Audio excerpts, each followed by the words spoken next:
کا طریقہ مبارک کیا تھا؟ آپ نے حکم بھی دیا، کر کے بھی دکھایا کہ جو بندہ گھر سے وضو کر کے مسجد کی طرف آتا ہے، صحیح مسلم کی روایت ہے 282، تو اللہ ذوالجلال اس کو انعام کیا دیتے ہیں؟ ایک قدم اٹھاتا ہے نیکی، ایک رکھتا ہے نیکی۔ اور دوسری روایت کے الفاظ ہیں 10 حسنات، صحیح الترغیب کی روایت ہے 394، ایک قدم اٹھتا ہے 10 نیکیاں، رکھتا ہے تو 10 نیکیاں۔ تیسرا انعام،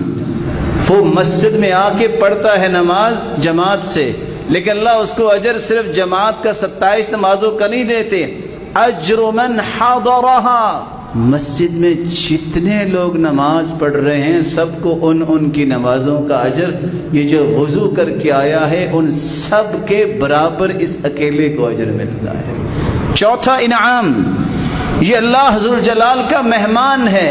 وَحَقٌّ عَلَى الْمَزُورِ أَن يُكْرِمَ الزَّائِرِ، اللہ نے حق رکھا ہے جو میرا مہمان بنے گا اس کی مہمان نوازی پھر میں کروں گا۔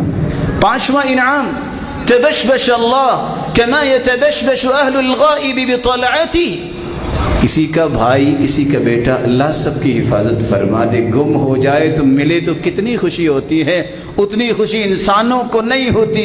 جتنی اس بندے کے وضو کر کے مسجد آنے پہ میرے رب کو خوشی ہوتی۔ چھٹا انعام، رسول اللہ صلی اللہ علیہ وسلم نے فرمایا غفر اللہ لہ ذنوبہ، وہ نماز میں کھڑا ہوتا ہے، نماز پڑھ کے فارغ ہوتا ہے، اس کا گناہ کو بچتا ہی نہیں ہے، اللہ سارے گناہ معاف کر دیتا ہے۔ ساتواں انعام، صحیح الجامع کی روایت ہے 6228، فَأَجْرُهُ كَأَجْرِ الْحَاجِّ الْمُحْرِمِ، وہ نکلا تو بونگا بلوچا سے اپنے گھر سے تھا،